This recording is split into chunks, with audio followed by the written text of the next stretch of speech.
देखिए, आपने बहुत सारी हॉरर स्टोरी सुनी होगी, लेकिन आज मैं आपको एक ऐसी हॉरर स्टोरी सुनाने वाला हूँ जो आप सोचने पर मजबूर हो जाएंगे कि क्या सच में ऐसा कुछ होता है कि पढ़ा लिखा इंसान तंत्र मंत्र कर सकता है क्या। तंत्र मंत्र के बारे में जब बात करी जाती है तो बोलते हैं ना कि अंधविश्वास है, ये एक कम पढ़ा लिखा इंसान ही इन सब चीज़ों में जाता है। लेकिन तब क्या हो जब एक साइंटिस्ट ही तंत्र विद्याओं को सीखने पर मजबूर हो जाए, कुछ स्थिति ऐसी हो जाए कि उसको अपने साइंस पर से भरोसा उठ जाए और इन सारी चीज़ों पर उसका भरोसा जिंदा हो जाए। ऐसा ही कुछ स्टोरी में है। काफ़ी अजीब सी स्टोरी है, सत्य घटना पर आधारित है, हुआ है ऐसा केस। ऐसा गांव होता है जो मतलब कि एक खुशहाली से भरा एक परिपूर्ण गांव होता है। हर एक इंसान बहुत खुश है, लेकिन एक इंसान है जो उस गांव के एक कोने पर रहता है और वो गांव वालों से थोड़ा बातचीत नहीं करता है, क्योंकि उसको ऐसा लगता है कि ये जो गांव वाले हैं थोड़ा पढ़े लिखे हैं नहीं, ये फालतू की बातें करते हैं और ये तंत्र मंत्र भरोसा इन सब पता नहीं क्या क्या करते रहते हैं। उनको अपने गांव के लोगों पर, उसके विचारों पर गांव के भरोसा नहीं रहता था, उनसे दूरी बनाकर रखता था। गांव में मंदिर लोग जाते थे, एक वहाँ पर बाबा रहते थे, उनके पास एक ऐसी किताब थी जो किसी भी चीज़ का निवारण कर सकती थी। जैसे गांव में कोई दिक्कत हो जाए, किसी इंसान के ऊपर कोई भूत प्रेत साया आ जाए, हर एक चीज़ का निवारण उस किताब में था। और उस किताब को बड़ा सम्मान की नज़र से घर वाले देखते थे, गाँव वाले देखते थे, बाबा जी देखते थे, उसकी पूरी सम्मान प्रक्रिया भी होती थी। और इन्हीं सारी चीज़ों से जब बातें उठती थी गाँव में तो वो उन सब चीज़ों से चिढ़ जाता था ये आदमी, और इसलिए अपने आप को इसने गाँव से थोड़ा सा दूर कर लिया था। समय बीतता जाता है, ये गांव के बाहर ही रहता है, खुशहाली से अपना काम करता है, रिसर्च करता है, सब बेहतर होता है। लेकिन एक समय आता है, इसकी जो पत्नी होती है वो बीमार हो जाती है, असल में लकवा पैरालाइज्ड हो जाती है। तो ये इलाज करता है, बेहतर डॉक्टर्स से बातचीत करता है, इलाज करवाता है। लेकिन कुछ ऐसा इनके वाइफ के साथ हो जाता है कि उनकी वो बीमारी, लकवा तो था ही, साथ में कोई और बीमारी भी से ग्रसित हो चुकी थी। उनको उस बीमारी ने भी घेर लिया था, जो बीमारी जा नहीं रही थी। हर तरीके का इन्होंने इलाज करा लिया। इनके संपर्क में बेहतर दोस्त थे, पढ़े लिखे थे, अच्छे लेवल पर डॉक्टर्स से संपर्क थे इनके, हर जगह के बड़े बड़े हॉस्पिटल में लेके गए वाइफ को, लेकिन वहाँ पर किसी भी तरीके का कोई इलाज नहीं हो पाया। अच्छा, ये जो साइंटिस्ट थे इनको अपनी पत्नी से बड़ा प्रेम था। ये कुछ भी हद तक जाकर अपनी पत्नी को बचाने की कोशिश करने के लिए तैयार थे। बात अगर पड़ जाए पूरा घर बेचने की, पूरी संपत्ति बेचने की, उसके लिए भी राजी हैं। लेकिन इनको अपनी पत्नी की जिंदगी चाहिए, कुछ भी हो जाए। इसके लिए ये पता करते हैं कि ये जो जैसे होता ना अंग्रेजी दवाइयाँ, इनमें काम नहीं कर रहा है, तो आयुर्वेद की तरफ चलकर देखते हैं। लोगों ने बताया कि आयुर्वेद की तरफ जाइए, थोड़ा समय ज़रूर लगेगा लेकिन सही हो जाएंगी। ये आयुर्वेदा जो होता है, उन सारे जो इलाज होते हैं उनको अपनी बीवी के ऊपर करते हैं, क्योंकि इनको ऐसा था कि विश्वास तो आयुर्वेदा पर कम करते थे, लेकिन फिर भी किया इन्होंने। लेकिन समय बीतता गया, वो बीमारी सही नहीं हो रही थी और उनकी जो पत्नी थी वो धीरे धीरे और ज़्यादा बीमारी से और ज़्यादा बीमार होती चली जा रही थी। एक समय ऐसा आया जब इनको क्लियर हो गया कि आयुर्वेदा वाली जो ये जड़ी बूटियाँ हैं या अंग्रेजी हैं, ये सब कुछ नहीं हो पाएगा, बचेगी नहीं। एक बार ऐसे ही गांव में अपने घर पर ये बैठे हुए थे अपनी पत्नी के साथ। इनके 2 बच्चे हैं, एक लड़का एक लड़की है। सब घर में बैठे हैं, सायंकाल का समय होता है। घर के बाहर एक आदमी आता है जो गेट खटखटाता है और बार बार गेट खटखटा रहा होता है। ये अपनी बीबी के पास परेशान है, लेकिन जब देखा कि कोई आवाज़ आ रही है तो ये बाहर जाते हैं और देखते हैं कि कोई एक बाबा है जो लंबी लंबी जटाओं के हैं, काला वस्त्र धारण करे हुए, काला तिलक है। वो इनसे बोलते हैं कि बच्चा, तुम्हारे घर में कोई ऐसी समस्या है जिसका निवारण मेरे ही पास है, मैं ही उस चीज़ का निवारण कर सकता हूँ। तुम चाहो तो तुम मेरी चीज़ों को अपनाओ और अपनी बीवी को सही कर लो, तुम्हारी बीवी इतने दिनों से परेशान है। जब उसने इन सब चीज़ों को बोला तो भरोसा नहीं हुआ वैज्ञानिकों कि कोई इंसान कैसे जान सकता है कि हमारी पारिवारिक स्थिति कैसी है। लेकिन उसको लगा कि शायद गांव के 4 लोग और होंगे, उन्होंने बता दिया होगा कि इनके में ये है। वो फ्रॉड मानते थे तंत्र मंत्र इन सब चीज़ों को। लेकिन देखा कि जो ये तांत्रिक है ये बार बार बोल रहा है, तो गुस्सा तो इसके अंदर था ही कि मुझे सब चीज़ों को नहीं मानना है। तो उसने बोल दिया, बाबा तुम जाओ यहाँ से। नहीं माना। 1 दिन गुजरा, 2 दिन गुजरा, जब इनकी बीवी की तबीयत और ज़्यादा खराब होने लगी, इसको लगा कि शायद जो बाबा बोल रहे थे क्या पता सत्य हो। अब ये अंधेरे में तीर मार रहा था कि कुछ भी हो जाए, कहीं से भी जुगाड़ हम बिठा लेंगे। इसने पता किया कि वो बाबा कहाँ रहते हैं। पता चला एक दूसरे से बातचीत करके कि एक दूर जंगल में ये बाबा वहाँ पर रहते हैं अपने मठ में, और ऐसे ही तंत्र मंत्र की विद्याओं पर काम करते हैं, काला जादू जैसी चीज़ें। जब भी किसी को कोई प्रॉब्लम हो जाती है तो अगर ये जो किताब है अगर इससे सॉल्व नहीं होती है, तो कुछ लोग वहाँ पर गए हैं, उनको अच्छा रिजल्ट भी निकला, ऐसा सुनने में आया। तो ये समय नहीं गंवाते हैं और पहुँच जाते हैं जंगलों की तरफ और देख कर आते हैं कि बाबा कहाँ हैं। पता चलता है इनको मठ, और ये बाबा से विनती करते हैं क्षमा मांगते हैं अपना, इन्होंने जो अपमान करा था बाबा का उसके लिए। तो बाबा बोलते हैं कि ठीक है, मैं तुम्हारा जो भी समस्या है मैं उसको सॉल्व करूँगा, लेकिन उसके लिए आपको अपनी पत्नी को यहाँ पर लाना पड़ेगा। बोले ठीक है, ले आऊँगा बाबा। लेकिन बोले कि अपनी पत्नी को लाने के पहले तुम्हें कुछ विद्याओं को सीखना पड़ेगा जो कि तंत्र मंत्र से संबंधित है। अगर मेरी अपनी पत्नी होती तो मैं उन तंत्र मंत्र विद्याओं को उनके ऊपर कर सकता था, अपने घर के सदस्य के ऊपर कर सकता था, लेकिन क्योंकि तुम्हारी अपनी पत्नी है तो मैं कोई ऐसी तंत्र विद्या नहीं कर सकता जो आपकी पत्नी को सिद्ध कर सके, सही कर सके। इसके लिए आपको कुछ सिद्धियां हासिल करनी पड़ेंगी। तो बोले कि बाबा लेकिन पत्नी की तबीयत बहुत ज़्यादा ख़राब है, शायद ही अब 2 या 3 दिन के बाद अगर उनका सही इलाज ना मिला शायद ख़त्म हो जाए। बाबा बोले इस चीज़ से निश्चिंत रहो, तुम अपनी पत्नी को यहाँ पर लेकर आओ अपने बच्चों के साथ। मैं तुम्हारी जो पत्नी की आत्मा को स्थिर कर देता हूँ, यानी रोक देता हूँ, बांध देता हूँ। जब तक मैं नहीं चाहूँगा तब तक आपकी पत्नी इस दुनिया को छोड़कर नहीं जाएगी। बाबा की बातों पर भरोसा होता है और ये अपनी पत्नी और बच्चों को बिना पूरे गांव में बताए हुए चले आते हैं जंगल की तरफ। और वहीं जो मठ है वहीं पर पत्नी को रखा जाता है। और जो ये बाबा के कार्यकर्ता थे सब लोग अपना वो प्रोग्राम सब जो होता है ना कि तंत्र मंत्र विद्या सब लगा के सेट करते हैं। और बाबा आते हैं, एक मंत्र पढ़ते हैं और पूरे शरीर पर ऐसे ऊपर ऊपर से हाथ फेर देते हैं। ये हाथ फेरना ऐसा है एक कवच जैसा बना रहा है। ये कवच इनकी पत्नी की आत्मा को बाहर नहीं निकलने देगा, उनको मृत्यु नहीं लाने देगा, ऐसा कवच है। और लगभग 41 दिन की घोर साधना के बाद कई सारी सिद्धियों को इनको सिखाना है वैज्ञानिक को। वैज्ञानिक जो है वहीं पर रहेंगे, खाना पीना सब बच्चे उच्चे सब वहीं। तो अब सीन है कि हर एक दिन हर एक सिद्धि को सिद्ध करा जाता है। मारण विद्या हो गया, शमशान काली हो गया, शमशान जागृत हो गया, प्रेतराज को कैसे सिद्ध करा जाता है, भूत प्रेत आत्माओं को अपने साथ कैसे रखा जाता है, कैसे आत्मा का स्थानांतरण एक बॉडी से दूसरी बॉडी में कैसे करा जाता है। कई सारी सिद्धियां जो पिशाचिनियों को सिद्ध कर लेती हैं। एक ऐसी सिद्धि होती है कड़ पिशाचिनी की, वो भी सिद्ध करते हैं क्योंकि इन सारी सिद्धियों की इनको जरूरत पड़ेगी। एक कड़ पिशाचिनी इनके कान में कुछ ऐसा बताने वाली है भविष्य में जिसकी जरूरत इनको पड़ेगी ही पड़ेगी। ये सारी सिद्धियां होती हैं, 41 दिन तक पूरा समय निकल जाता है और आज अमावस की रात है। तो बाबा बोलते हैं कि जो अमावस की रात है, इस अमावस की रात में तुमको थोड़ा व्यवस्था करनी है, जैसा मैं तुमको बता रहा हूँ। अपनी पत्नी को एक पीपल के पेड़ के पास जो कि जंगल में ही बना है वहीं पर नीचे आपको रखना है और उनकी जो आत्मा है किसी एक दूसरी बॉडी में स्थानांतरित करना है। क्योंकि जो ये प्रक्रिया करने वाले हैं तंत्र विद्या की, इसमें कोई ऐसा नहीं है कि 100% वो काम ही करेगा। हो सकता है कि अगर इन्होंने सही मंत्रों उच्चारण नहीं करा तो गलत प्रभाव अगर हो गया तो कोई भूत प्रेत आत्मा आके इन्हीं की पत्नी को मार सकती है। तो इसको सेफ साइड में रखने के लिए ये क्या करते हैं, अपने पत्नी की आत्मा जो है वो दूसरी बॉडी में स्थानांतरित करेंगे, जिसके लिए इन्होंने सिद्धि भी हासिल कर रखी है। लेकिन वो मिलेगी कहाँ से बॉडी, वो भी जंगल में। तो ऐसा ही इनकी किस्मत कह लो या जो भी कह लो, इनकी किस्मत थी बड़ी तेज।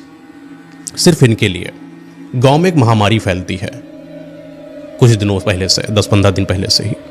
इस महामारी में क्या हो रहा है कि गांव का लगभग हर एक इंसान, हर एक क्या मतलब जिसको भी ये महामारी लग जाती है वो बहुत ऐसा बन जाता है, संक्रमित हो जाता है। उसके आसपास अगर कोई रहता है उसको भी वो महामारी लग जाती है और तड़प तड़प के इंसान मर जाता है। धीरे धीरे 5, 6, 7, 8, 10 घरों में लाशें जब गिरने लगी तो इसका निवारण जब लोग गए गांव वाले बाबा से, वहीं बाबा थे ना जो किताब रखे थे अपने पास, उनसे पूछते बाबा क्या हो रहा है। तो बाबा बोलते हैं कि कोई बुरी दृष्टि है अपने गांव पर, एक महामारी प्रवेश कर चुकी है गांव में। इसका यही बस निवारण है कि जिस भी इंसान को ये महामारी लग जाती है उसको इस गांव से भेज दिया जाए। कुछ सिम्टम बताया गया कि ऐसा ऐसा होगा अगर तो उसको महामारी होगी। अब जब भी किसी के घर में कोई ऐसा सिम्टम देखने को मिलता किसी सदस्य के अंदर, उसको समझ लिया जाता है कि वो महामारी है, उसको गांव से छोड़ दिया जाए। तो ऐसे ही क्या होता है कि एक घर में छोटी बच्ची होती है वही 12-15 साल के आसपास की, उसके अंदर कुछ ऐसे सिम्टम दिखाई पड़ते हैं तो गाँव वाले के जो परिवार वाले हैं वो तो बताते नहीं, लेकिन किसी दूसरे के परिवार होता है ना कि अपना बच्चा है मर जाए चाहे जो हम मर जाएं लेकिन बताएंगे नहीं, लेकिन वो मोहल्ले में कोई इंसान को पता चल जाता है ऐसा सीन है तो बता देते हैं कि गांव वालों के बीच में खबर फैल गई कि इनके घर में कोई बीमार है। तो एक लड़की को 12-15 साल की गांव से छोड़ दिया गया। और ये जो साइंटिस्ट है, जो वैज्ञानिक है, जिसने अब तंत्र मंत्र विद्याएं सबको सीख रखी है, इसने एक कड़ पिशाचनी की सिद्धि को हासिल कर रखा है। अब गांव में कहाँ रखा कोई आदमी या कोई ऐसी औरत जिसके बॉडी में ये आत्मा को स्थानांतरित करा जाए। तो पता चलता है कि कान में बुदबुदाता है कि जंगल में एक लड़की है जो टहल रही है। उक्कड़ पिशाचनी जी, उसके कान में बोलती है। हाँ, कान में बोलती है जो तुम्हें चाहिए वो मिलने वाला है, तुम जल्दी से जाओ उस लड़की को पकड़ लाओ। ये पहुंचता है आसपास जहां पर लड़की टहलती है। वहीं जब पहुंचते हैं तो देखते हैं कोई लड़की कहीं कोने में बैठकर बिलक बिलक कर रो रही है, क्योंकि इसको सब लोगों ने भगा दिया है। वो जाता है, लड़की से बातचीत करता है। एक तो गांव की ही थी, तो एक आसपास तो देखा ही था कहीं ना कहीं, चाचा से कहती थी। तो सहारे उनके वो लड़की चली आई जंगल में, बहला फुसला के लेकर चले आए। अब ये जो साइंटिस्ट था, इसने जो तंत्र विद्या से एक यंत्र सिद्ध कर रखा था, 2 यंत्र सिद्ध किए थे। एक यंत्र ऐसा था कि अगर वो किसी के हाथों में टच भी कर दे, वो इंसान या वो महिला या वो आदमी इसके मुताबिक चलने लगता। ये जो कहे, अगर ये कह दे काट दो अपने आप को, वो इंसान काट सकता था। इसने वही वाला यंत्र उस लड़की के हाथों में यहाँ पर छुआया और बोला यहाँ पर लेट जाओ, पीपल के पेड़ के पास। हिप्नोटाइज कर लिया उसको। हाँ, टाइप ऑफ हिप्नोटाइज। तो उसको बोला यहाँ पर लेट जाओ। पीपल के पेड़ के पास एक चौकी बनी है। इस चौकी के अंदर शमशान घाट से उठाई हुई जो चिताएं होती हैं, उनसे जली हुई जो हड्डियां होती हैं, कुछ हड्डियां भी रखी हैं। एक किसी का जला हुआ कपाल रखा है। तंत्र विद्या वाले सब करते हैं। और बगल में जो इनकी पत्नी है वो भी लिटाई जाती है। तंत्र विद्या चालू करी जाती है और ये अपनी पत्नी की आत्मा उस लड़की में स्थानांतरित करते हैं और लड़की की आत्मा उस पत्नी में स्थानांतरित करते हैं। और जो उनकी बीमारी लगी है, जो सिद्धियां इन्होंने हासिल करी है, उन सिद्धियों के मुताबिक ये अपने पत्नी को सही कर रहे होते हैं। इस बीच में होता क्या है कि इनकी पत्नी सही हो जाती है। जो इन्होंने तंत्र विद्या करी है वो किसी भी तरीके से विफल नहीं होती है और सही तरीके का मंत्रोच्चारण होने की वजह से आज इनकी पत्नी सही हो चुकी है। लेकिन जब पत्नी तो सही हो चुकी है, पत्नी के अंदर आत्मा तो किसी और की है। तो बोल रही है, तो बच्ची बोल रही है अंदर से। वो खड़ी होती है और ऐसे देखती, बच्ची हो ना, मेरा शरीर इतना बड़ा हो गया, ऐसे देखती है। तो फिर इनके पास जो यंत्र है, ऐसे टच करते हैं। फिर वो कहता है लेट जाओ। कि पत्नी लेट गई। पत्नी अब इनके कंट्रोल में, पत्नी नहीं, वो बच्ची, सब कंट्रोल में इनके। अब ये जो है वही वाला स्थानांतरण वाला जो यंत्र होता है, वो दोनों में टच करते हैं और इनकी आत्मा को फिर से स्थानांतर करते हैं। लेकिन ये जो भी चीज है, ये एक लंबे समय से चल रहे थे और लगभग 1-1.5 घंटे पहले कुछ ऐसा हुआ था जो इन सब के ऊपर भारी पड़ने वाला था। क्या? गांव में कोई आदमी था जो ये सब करते हुए देख लेता है कि गांव की वही लड़की जो भगाई गई है उसको ये लेकर आया है। तो उसके दिमाग में ठनका, शायद जो इसने कर रहा है ये महावारी इसी का कोई कर्म है, ये तंत्र विद्या से शायद कर रहा है। अपनी पत्नी को भी ये जो लकवा हो गया, ये बीमारी हो गई, शायद इसने पहले अपने ऊपर किया और जब नहीं हुआ तो ये गांव वालों को कर रहा है सब। इसको शक पैदा हुआ और जाता है गांव में बता देता है। गांव के लगभग जितने भी आदमी थे जो आ सकते थे जंगल में, वो सब आते हैं और उन्होंने भी सब करते हुए धीरे धीरे देखा और सबको ये तो पता चल गया, यकीन हो गया कि इस आदमी की वजह से गांव में महावारी प्रवेश कर गई है। इसके तंत्रों मंत्रों की वजह से सारे गांव वाले बहुत आग बबूला हो जाते हैं। गुस्सा बहुत तेज है सबके ऊपर। और जिनकी वो लड़की है उनके परिवार वाले भी आए हैं, वो भी देखते हैं मेरी लड़की पड़ी हुई है ऐसे ही। तो ये क्या करते हैं, पहुंच जाते हैं, ईंटा पत्थर जो भी हाथ में आता है मारना शुरू कर देते हैं। लड़की को उठाते हैं, जो बच्ची है उठाते हैं, लेकिन उसमें जान ही नहीं, क्योंकि वो पत्नी की आत्मा ट्रांसफर तो हो चुकी, लेकिन पत्नी असल में जिंदा नहीं है, वो मर चुकी। वो असल जीवन के हिसाब से जो उसका होता है ना, किस समय होता है किसी इंसान के मरने जीने का, उसके हिसाब से वो मर गई है। ठीक है, तो वो जो मरी हुई औरत है वो लड़की के अंदर है। वो तो लड़की क्या हो गई, मर गई। तो उन्होंने देखा, लड़की को हिलाया डुलाया, कुछ नहीं, जिंदा ही नहीं, खत्म। और ज्यादा गुस्सा हो गए। इन्होंने क्या किया, उस पत्नी को इनकी और ये जो पति मतलब वैज्ञानिक है, इन दोनों को पेड़ में बांध दिया उसी पीपल में। और जो आसपास का घास फूस भूसा जो भी होता था, सूखी होगी पत्ता वत्ता सब उठा के एक तंदूर जैसा बनाया और वहीं पर आग लगा दी, जला दिया। उस जलते हुए तंदूर में ये पति इनके और ये पत्नी दोनों बिलक बिलक कर जिंदा हैं, सब जिंदा ही जला दिए गए। और ये दूर से ये जो इनका बच्चा था और ये छोटी बच्ची थी, ये सब देख रहे थे। अच्छा, गांव वाले निर्दयी नहीं थे, गांव वालों को गुस्सा था, लेकिन उनको ये था कि ये छोटे छोटे बच्चों का क्या कसूर। उसमें से एक बुजुर्ग बोलते हैं, ये तो बच्चे हैं अभी, इनको क्या पता, ये दुनिया, ये तंत्र मंत्र, इनको ले चलो उनको शुद्ध परवरिश दो, इनको पढ़ाओ लिखाओ, इनके माँ बाप जैसे भी हैं सब गए, खत्म हुआ, आज से महामारी भी खत्म। और पता नहीं किस्मत का कुछ ऐसा खेल होता है कि उस दिन से महामारी भी खत्म हो जाती है, कोई भी इंसान मरना खत्म, कुछ ऐसा हो गया, पता नहीं क्या हुआ। तो गाँव वालों को जो शक था वो और ज़्यादा 100% हो गया कि अब शायद यीशु ने करा, अब सब खत्म तो दुनिया सही। इनका जो घर भी था वो मतलब गाँव के किनारे था, तो वहीं पर ये लड़की, छोटी बच्ची और ये जो लड़का इनका था वो वहीं पर रह रहे थे। और उनकी देखभाल करने के लिए सरपंच जो है गांव के वो आया जाया करते, देखते थे बेटा कैसे हैं सब। पढ़ाने लिखाने की जिम्मेदारी, खाने पीने की जिम्मेदारी सब गांव वालों ने एक दूसरे के साथ शेयर कर ली, अपना लिया था, अपना लिया था कुल मिला के। हर घर गाँव वाला मतलब बुरा नहीं था, थे सब और बड़े धार्मिक थे, मंदिर जाते थे, मानते थे सब, बच्चे को माना। दादी लोग जैसे आती थी, खाना वाना खिला दिया। धीरे धीरे समय बीतता गया, ये बड़े होते गए। ये बच्चा है, 4-5 साल का शायद अंतर था बच्चे में, मतलब वो लड़के में और लड़की में। ये बड़े हो गए जब, तो अब इनको स्कूल ले जाना है। स्कूल तो कोई था नहीं गांव के अंदर, गांव से बहुत ही दूर पर एक गुरुकुल जैसा था, थोड़ा स्कूल थोड़ा गुरुकुल जैसा समझ लो। वहाँ पर रहकर पढ़ाई करना पड़ेगा। तो लड़का चला जाता है, पढ़ाई वढ़ाई करता है, धीरे धीरे पढ़ लिख जाता है और घर आता है। पढ़ लिख इनकी पढ़ाई हो जाती है। होता है कि 20 साल के आसपास लड़की हो जाती है और 24-25 साल के आसपास लड़का हो जाता है। अच्छा, ये तो यहाँ तक कि तो होता है कि चलो सब कुछ अच्छा चल रहा है, कोई दिक्कत नहीं। लेकिन अब यहाँ से कुछ चीज़ें बदलती हैं।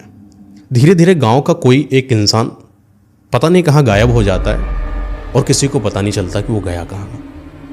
और हर कोई पता करता कि वो कमाने गए हैं, वो वहाँ गए हैं, यहाँ गए। लेकिन जब उनको पता किया जाता कि जहाँ गए थे, तो पता चलता कि वो वहाँ गए ही नहीं थे असल में। और उनको गए हुए 20 दिन 25 दिन हो जाते हैं। ऐसे समय बीतता है, लोग पता करते हैं, लगभग गाँव में 15 से 20 लोग ऐसे ऐसे ख़त्म हो जाते हैं, गायब हो जाते हैं और आते नहीं। इस चीज़ का निवारण फिर बाबा के पास लेकर गए लोग कि क्या है ऐसा। बाबा कहते हैं कि ये जो मर रहे हैं ये स्वाभाविक नहीं मर रहे हैं, इनकी मृत्यु असाधारण है। ये जो गए हैं यहाँ से वो अब इस दुनिया में है ही नहीं। कुछ किताब में है ऐसा जो पता कर सकती है, बोले कि अब इस दुनिया में है ही नहीं, कितना भी ढूंढ लो इंसान मिलेंगे नहीं, मर चुके हैं। कैसे मरे? कोई बुरी शक्ति कर रही है सब। कैसे मारा जा रहा है? तंत्र मंत्र से, काला जादू से। सब लोगों का शक हुआ कि वही वो तांत्रिक बाबा तो नहीं है। सब गांव वाले पहुंच जाते हैं, जो क्या एक बार आया था गांव में, पता चलता है गांव वाले कि एक ही तंत्र मंत्र करता है यहाँ, और तो कोई करता नहीं। अघोरी नहीं, वो तांत्रिक था। तो वहाँ पहुंच जाते हैं, देखते हैं वो तांत्रिक जो है वो वहाँ बैठे साधना ऐसे कर रहे हैं। सब लोग हावी हो जाते हैं और वो जो तांत्रिक था उसको भी मार देते, खत्म कर दो, उसका मठ वठ सब तोड़ देते हैं, कुछ नहीं बचता। गांव में गुस्सा बहुत ज़्यादा है। कोई इंसान, किसी गांव के इंसान मार रहे हो तुम, कुछ तो करेगा रिफ्लेक्शन। तो अब क्या होता है, इनको लगता है कि शायद अब चीज़ें सही हो जाएंगी, लेकिन सही नहीं हो रही। फिर वही आदमी धीरे धीरे गायब हो रहा है। सबको बता दिया कि कोई इंसान कहीं पर बाहर ना जाए, लेकिन फिर भी कोई ना कोई इंसान गायब हो जा रहा है। कोई इंसान अब व्यवसाय के तहत नहीं जा रहा है, किसी के बुलावे पर नहीं जा रहा है, किसी के घर पर नहीं जा रहा है, लेकिन इंसान गायब हो रहा है। कैसे? किसी को पता नहीं। तो बाबा की किताब फिर निकलवाई गई, फिर पता करिए बाबा, देखिए क्या बात है। तो पता चलता है कि जो बुरी साया है ये अपने गांव की ही कोई इंसान के द्वारा करी जा रही है, और ये अपने गांव के अंदर ही से करी जा रही है। और ज़्यादा पता किया जाता है तो बाबा बताते हैं ये जो घर है, एक घर की तरफ उंगली करते हैं, बताते इस घर के अंदर कुछ है। किस घर के अंदर? सब जब जाते हैं घर के अंदर तो पता चलता वो घर वही है जो तंत्र मंत्र करने वाला आदमी, वही वैज्ञानिक था। जब इसके घर में जाते हैं तो देखते हैं कि कोई कुछ नहीं, वही बच्चा, वही लड़का है, आराम से सब लोग रह रहे हैं। पूछा गया, कोई तंत्र मंत्र वाला सीन नहीं। लेकिन धीरे धीरे पता चलने लगा कि गांव के अंदर कोई छन छन की आवाज़ें आती हैं, कोई अजीब सी चिल्लाने की आवाज़ें आती हैं। और जब कोई जाता है इसके घर के बाहर वही रात के समय में, तो उसको कुछ तो एहसास होता, उसको लगता कि कोई हवा जैसी आसपास से घूम कर गई। धीरे धीरे 1 आदमी, 2 आदमी, 3 आदमी, लोगों को शक पैदा होने लगा कि क्या बात है। लेकिन शक इतना भी कठोर नहीं था कि शक करा जा सके। तो बाबा आए इनके घर में पर्सनली, और इनके घर पे वो जो लड़का था वो लड़का था नहीं, बहन ही थी। वो अपने घर पे काम वाम कर रही थी, खाना बना रही थी। तो बाबा बिठा के पूछते, बेटा कुछ है क्या तुम्हारे घर में? बोलती नहीं बाबा, ये सीधी लड़की, इसको कुछ नहीं पता क्या सीन है क्या नहीं। तो बाबा बोलते हैं कि बेटा तुम अपने घर पर नियंत्रण रखना कि कहीं पर कुछ ऐसा अजीब सा हो, उसको ध्यान देना। तुम्हारे घर पर कुछ ऐसा हो जो नहीं होना चाहिए, उस चीज़ को ध्यान रखना, और अगर कुछ अजीब सा लगे तो मुझे बताना। बाबा बोले ठीक है। बाबा चले गए अपने घर। अच्छा, बहन उस दिन से नोटिस करने लगी हर एक चीज़ पर, अपने भाई पर नोटिस करा कि मेरा भाई जो है रात में आता है देर तक, और जब ये आता है तो इसके जो शरीर से अजीब से एक दुर्गंध जैसी आती है। बार बार पूछती भाई आप यहाँ मतलब रात में क्यों निकल जाते हैं, इतनी देर में क्यों आते हैं? तो भाई बोलता है कुछ नहीं, ऐसा नहीं, मैं बस ऐसे बाहर घूमने जाता हूँ थोड़ा काम हम से, और फिर कुछ कमाऊंगा नहीं तो लाऊंगा क्या, और तुम खाओगी क्या, तो ऐसा बोलता है। तो बहन को लेकिन उसकी कुछ अजीब हरकतों पर शक होता है, उसके हाथों में कुछ होता है जो थोड़ा तंत्र मंत्र से संबंधित है। बहन को बड़ा शौक लगता है कि पढ़ाई लिखाया गया, ये तंत्र मंत्र क्यों ही करेगा। लेकिन एक दिन ऐसे ही बहन पूछ बैठती, भैया एक बात बताइए कि आपके दिल में कोई ऐसी चीज़ है जो आपको बड़ी अजीब सी लगती है? बोला भाई नहीं, लेकिन तुम ऐसा क्यों पूछ रही हो? नहीं नहीं भैया ऐसे नहीं, मतलब कि आप रात में ऐसे हड़बड़ाने लगते हैं, आप रोने लगते हैं, आप चिल्लाने लगते हैं, आपको कुछ दिक्कत हो तो आप बताइए हमें। तो भाई बोलता है कि बहुत रोने लगता है, ये जैसे कुछ ऐसी बातें करता है भाई, इसका ना बहुत रोने लगता है और रोते रोते अपने ऊपर कंट्रोल नहीं कर पाता है और बोलता है कि आज मैं तुमको वो बताने वाला हूँ जो मुझे सालों से मेरे दिल में है, लेकिन मैंने कभी नहीं बताया तुम्हें पता है कि हम लोगों के माँ बाप को जला दिया गया था और ये सब गाँव वालों ने करा था। लड़की बोली हाँ। उसको यादाश्त नहीं आ रहा था, मतलब उसको ये तो पता था कि माँ बाप को उसको जलाया गाँव वालों ने, लेकिन इतनी यादाश्त तेज नहीं थी कि वो याद कर, बच्ची थी उसको नहीं आता, लेकिन लड़का थोड़ा बड़ा था, उसको यादाश्त था, उसको जलन भी थी, गुस्सा भी थी। तो बोलता है कि बहन से कि मैंने सब कुछ देखा है और मैं इन गाँव वालों को छोड़ूंगा नहीं, मैं सबको मार दूंगा, ऐसा कह के वो शांत हो जाता है। बहन बोलता है अरे भाई कुछ मत करो, कोई मतलब नहीं, अब जो हो गया वो हो गया। बहन सीधी थी, वही बात करेगी ना सीधी कि जो हो गया वो हो गया, खत्म करो। लेकिन भाई शांत नहीं था, वो चिल्लाने लगा और जब चिल्ला रहा था आंखों में आंसू आने लगे और आंखों में जब आंसू आते तो बहन कहाँ रोक पाती, वो भी रोने लगी, उसको भी याद आने लगी। तो क्या होता है कि इसको जब इतनी अपने माँ की याद आ रही होती है तो ये बहुत परेशान हो जाती है, जैसे भाई बाहर चला गया, अपने माँ की यादों में रोती रहती थी। तो लेकिन फिर वही गाँव के आदमी धीरे धीरे खत्म हो रहे थे। इसकी बहन ने सोचा कि एक बार मैं पता तो करूं कम से कम भाई जाता कहाँ है। किसी को बताया भले नहीं इसने बहन ने कि ऐसा ऐसा कुछ सीन है, और जब भी बाबा उससे पूछते कुछ हुआ, बोले नहीं। लेकिन एक रात की बात है, बहन जो है अपने भाई के पीछे पीछे जाती है कि आखिर ये गया कहाँ। तो बहन जब पीछे पीछे जाती है और देखती है जंगल, घनघोर जंगल के बीच में चलता ही चला जा रहा, भाई रुक ही नहीं रहा है, और एक पेड़ के पास कोई आदमी की लाश पड़ी हुई है, और ये जो लाश पड़ी हुई है ये इसी गाँव का कोई सदस्य है, और ये उस आदमी को वैसे ही जला के मार रहा है जैसे गांव वालों ने उसके माँ बाप को मारा था। लेकिन सबसे ज्यादा शॉकिंग ये था कि जो ये भाई था, इसके साथ जो आदमी था, ये इसके साथ गांव से जा रहा था। ऐसा नहीं था कि जोर जबरदस्ती से खींच के लेकर जा रहा हूं, साथ जा रहा था, अपनी मर्जी से जा रहा था। और जो भाई थे पूरी देखा था इसने बहन ने कि जब इसे गांव के सदस्य बोलता इसका भाई लेट जाओ, वो लेट जाता, वो कहता वो कुछ चाकू वगैरह उठाओ ऐसे मार लो, वो मार लेता। हिप्नोटाइज हो गया था। हाँ, इसको सम्मोहन क्रिया आती थी, ये हर एक इंसान को सम्मोहित कर सकता था। बहुत सारी सिद्धियां, जितनी भी सिद्धियां इनके पिताजी ने हासिल करी थी, लगभग उससे ज़्यादा सिद्धियां इसने हासिल कर रखी थी कि हर तरीके के भूत प्रेत आत्माओं को अपने पास बुला सकता था। प्रेतराज को तक सिद्ध कर लिया था इसने।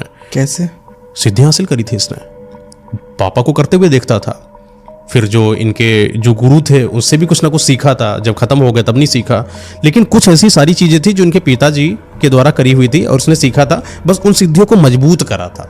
और जब आप सिद्धि सीख जाते हो तो एक सिद्धि के बाद एक सिद्धि ऑटोमेटिक आपको वो भूत प्रेत आत्मा सिखाते चले जाते हैं। ऐसा होता है। प्रेतराज अगर आपने सिद्ध कर लिया है तो आप समझ लीजिए कि जितनी भी तामसिक शक्तियां हैं, सिद्धियां हैं, वो आपको आ जाएंगी। अच्छा कैसे आ जाएंगी? क्योंकि ये प्रेतराज चाहता ही है कि कोई इंसान जो है बहुत खतरनाक बन जाए। प्रेतराज चाहता है कि कोई इंसान जो पंचतत्व से बना हुआ है वो पूर्ण रूप से तांत्रिक, मतलब वैसा बन जाए जो भूत प्रेत आत्मा ऊपर कंट्रोल कर सकता है, काला जादू की शक्तियों को आगे बढ़ा सकता है। ये कुछ ऐसा चाहता प्रेतराज, सब सिखा देता शक्तियाँ धीरे धीरे। तो बहन देख लेती है कि ऐसे से मार रहा है, जला दिया सब कुछ। ये घर वापस चली आती, जब सब कुछ हो जाता है वापस भागती अपने घर आती है और सो जाती है। और देखता है कि भाई फिर आए हैं चुपके से, वैसे ही प्रक्रिया है, आते हैं बैठते हैं, दुर्गंध आ रही है, सो गए। फिर अगले दिन ऐसे ही पीछे पीछे जाकर देखते हैं कि इस बार जो है कोई भाई के साथ जा नहीं रहा है, भाई शमशान घाट में बैठे हैं और किसी चिता के पास लाश वगैरह रखी है, उसी लाश में से जो मांस है वो थोड़ा थोड़ा सा जला जला के इधर उधर फेंक रहे हैं। और जब वो फेंकते हैं मांस हवा में गायब हो जाता है, कहीं किसी के पास नहीं होता है। ये फिर वापस चली आती है। ऐसे कई बार इसने कुछ ऐसी ऐसी घटनाओं को देखा जो बड़ी विचलित सी हो जाती है। इसकी रात में सब वही दृश्य याद आता है। एक बार इसने भाई से बोल दिया कि मैंने जो है तुम्हें देख लिया है। भाई ने बोला हो सकता है मजाक कर रही हो। भाई बहुत तेजी से गुस्सा हो गया, ये सब क्या है, मतलब कि क्या देख लिया क्या देख लिया। सब जो होता है ना, डर जो होता है, कोई इंसान अगर किसी की रियलिटी जान जाए वैसा डर सा, घबरा गया। तो बहन ने सोचा कि शायद ज़्यादा गुस्सा हो जाए, क्या पता इतना खतरनाक आदमी मेरे सामने बैठा कुछ ही कर दे। फिर बहन कुछ नहीं बोलती है। अच्छा, लेकिन इसमें एक और चीज़ हो जाती है। ये जो आदमी है, मतलब कि ये जो इसका भाई है, इसने सिद्धियाँ जब करी थी तो उसके भूत प्रेत आत्माएं इसके साथ चलते थे।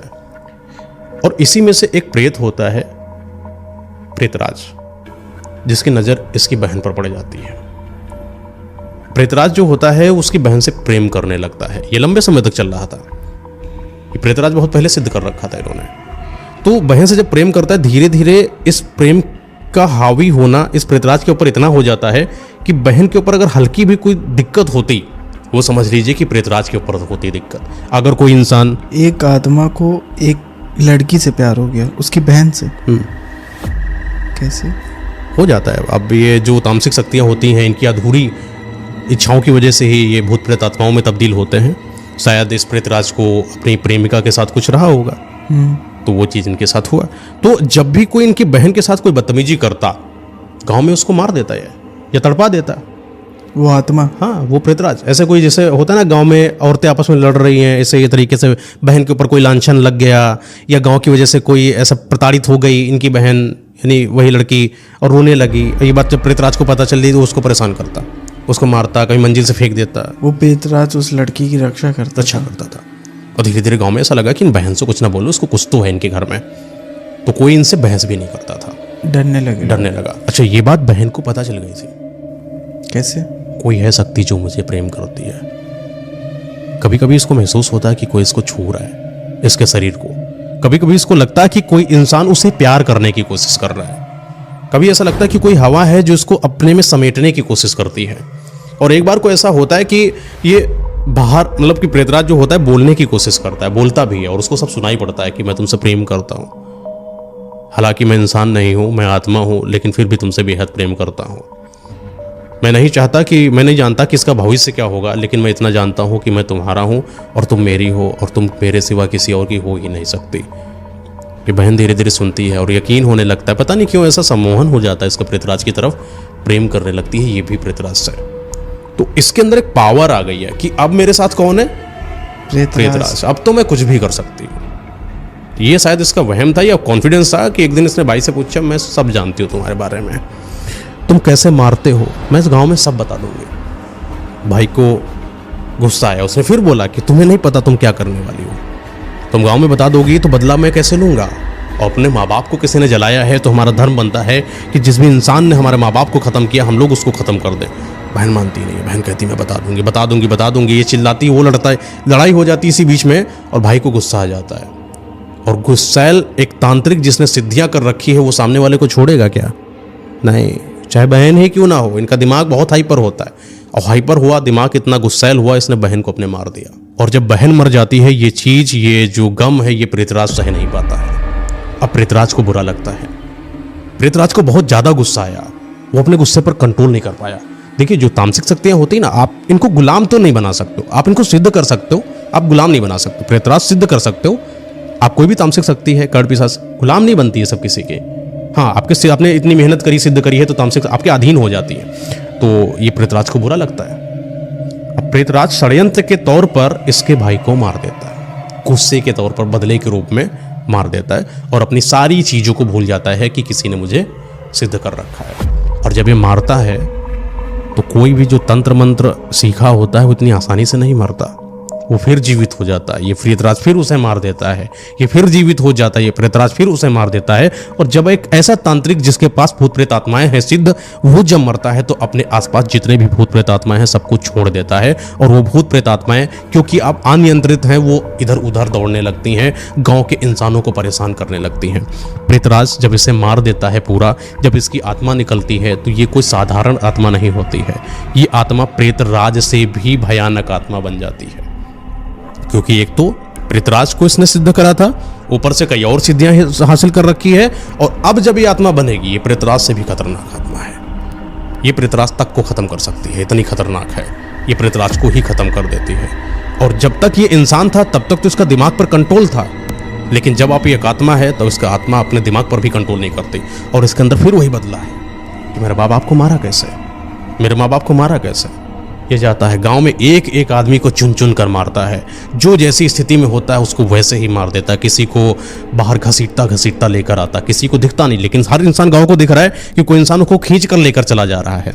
ऐसे सीना होता है, ऐसे पकड़ के बीच से चीर देता, जितनी इसके अंदर गुस्सा होती वो सब निकालता, कभी पैर तोड़ देता, मरोड़ देता, लड़की महिला जो जो सब साथ गई थी वहाँ पर उनके बाल निकाल लेता, तो उसकी स्किन जो चमड़ी सहित बाल बाहर आ जाता है, ऐसे हाथ डालता तो ऐसे पूरी आंख बाहर निकल आती है। लेकिन गाँव वाले सब देखते दृश्य, इंसान को बेरहमी से मारा जा रहा है, और ये दौड़ता है और वो जो किताब होती है वो फाड़ देता है पूरी किताब, कि कोई निवारण ही ना हो सके इसका, कोई किताब का कोई पन्ना नहीं। सब बाबा के पास जाते हैं, बाबा खुद आज सब देख रहे हैं कि अपने सामने कैसे इंसान मारे जा रहे हैं, कैसे उनको नोच दिया जा रहा है, खून ही खून हर जगह फैला हुआ है। ये वो दिन था जो उस गांव का आखिरी मंजर था, लगभग हर एक इंसान को इसने मार दिया था। यहाँ तक वो जो बाबा थे जिन्होंने अभी तक संभाला था किताब को, उनको भी ख़त्म कर दिया। और जब भी कोई इंसान गांव में आता उसको भी ये ख़त्म कर देता। इसको लगता कि गांव में रहने वाला हर एक इंसान इसका दुश्मन है। आज इस गांव में अगर कोई इंसान आता भी है अतिथि के रूप में या जिस भी रूप में, उस इंसान की ज़िंदगी हमेशा हमेशा के लिए ख़त्म हो जाती है। राजस्थान से थोड़ी सी दूर पर यह गाँव है, आज भी है, और बोला जाता है कि उस गांव में किसी भी इंसान का जाना सख्त मना है। गवर्नमेंट ने तक वहां पर प्लेटें लगवा रखी है कि कोई भी इंसान जाता है तो इस सीमा के अंदर प्रवेश ना हो।